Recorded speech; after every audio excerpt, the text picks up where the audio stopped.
সালটা 2000। আমেরিকার একটা কার্টুন তাদের একটা এপিসোডের মধ্যে দেখায় ডোনাল্ড ট্রাম্প আমেরিকার প্রেসিডেন্ট হয়ে দেশের ইকোনমি ধ্বংস করে দিয়েছে। কিন্তু তোমরা যেন অবাক হবা যে ডোনাল্ড ট্রাম্প 2000 সালে আমেরিকার পলিটিক্সে তেমন ধারে কাছেও ছিল না। না সে ওই সময় পলিটিক্সের এমন কোনো বড় মুখ ছিল যে সে আমেরিকার প্রেসিডেন্ট হবে। কিন্তু এর ঠিক 16 বছর পর Donald Trump has won the state of Wisconsin, which means he is the winner of this race and will return to the White House. Donald Trump আমেরিকার 45তম প্রেসিডেন্ট হয় এবং তার অধীনে বর্তমানে আমেরিকার ইকোনমির কী অবস্থা তা আমরা সবাই জানি। তাহলে একবার ভাবো 16 বছর আগে একটা অ্যানিমেটেড টিভি সিরিজ কার্টুন কীভাবে এটা প্রেডিক্ট করলো যে ডোনাল্ড ট্রাম্প আমেরিকার প্রেসিডেন্ট হবে। আমি যে কার্টুনটার কথা বলতেছি সেটার নাম হচ্ছে দ্য সিম্পসনস। এটি আমেরিকার টেলিভিশন ইতিহাসের সবচেয়ে দীর্ঘ সময় ধরে চলা অ্যানিমেটেড সিরিজ, যেটাকে এইটা বলেও আখ্যায়িত করা হয় যে দ্য সিম্পসনস এমন একটা কার্টুন যেটা ভবিষ্যৎ জানে। শুধুমাত্র ডোনাল্ড ট্রাম্পের প্রেসিডেন্ট হওয়ার প্রেডিকশনই না, সিম্পসনস এখন পর্যন্ত এমন অনেক পপুলার প্রেডিকশন করে রাখছে যেগুলো পরে গিয়ে সত্যি হয়েছে। যেমন 2019 সালে ডিজনি ফক্স কোম্পানিকে $71.3 বিলিয়ন দিয়ে কিনে নেয়। এটা আমরা যা হলিউড নিয়ে একটু ঘাটাঘাটি করি তারা সবাই জানি, কিন্তু মেইন ফ্যাক্ট এইটা না। মেইন ফ্যাক্ট হচ্ছে সিম্পসনস তাদের 1998 সালে একটা এপিসোডের মধ্যে আগে থেকে এটা প্রেডিক্ট করে রাখছে।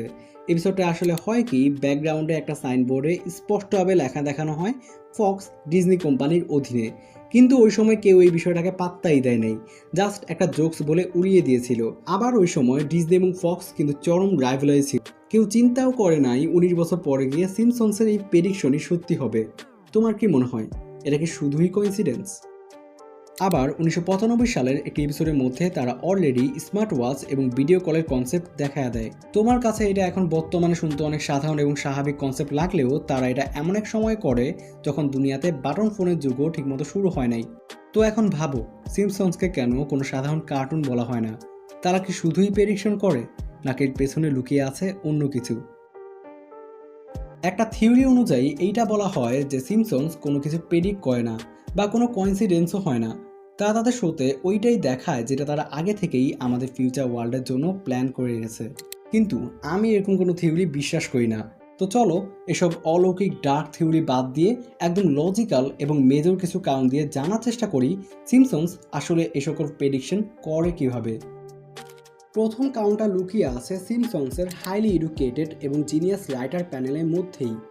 সিম্পসনসের রাইটাররা হিউম্যান সাইকোলজি আর পলিটিক্যাল ট্রেন্ড অনেক নিখুঁতভাবে অ্যানালাইসিস করে, কারণ এদের মধ্যে ম্যাক্সিমাম রাইটার হার্ভার্ড বা ইউসি বার্কলির মতো টপ ইউনিভার্সিটি থেকে ম্যাথমেটিক্স, ফিজিক্স বা কম্পিউটার সায়েন্সের গ্র্যাজুয়েট বা পিএইচডি করা।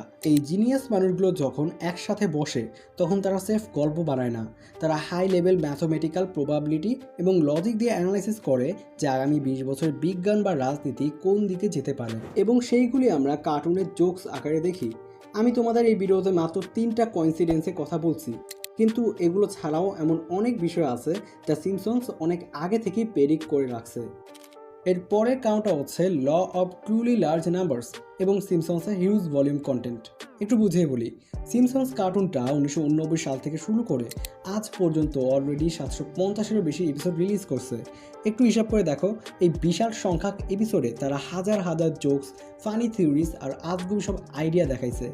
স্ট্যাটিস্টিক্স বা গণিতের নিয়ম অনুযায়ী তুমি যদি কোনো বিষয়ে হাজার হাজার অনুমান বা প্রেডিকশন করো, তবে তার মধ্যে 10-12টা অনুমান বাস্তবে মিলে যাওয়াটা কোনো কোইন্সিডেন্স বা অলৌকিক ঘটনা না। ধরো সিম্পসনস 1000টা ফিউচার নির্ভর জোকস দেখালো, তার মধ্যে 990টা মিলে নাই, কিন্তু যে 10টা মিলে গেছে সেগুলোকে নিয়েই পুরো পৃথিবী কথা বলতেছে।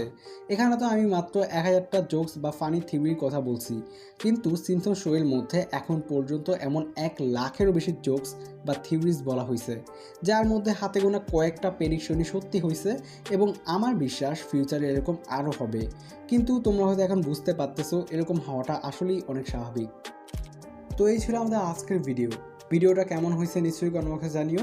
তো দেখাবো অন্য কোনো ভিডিওতে, এখনকার মতো বিদায়।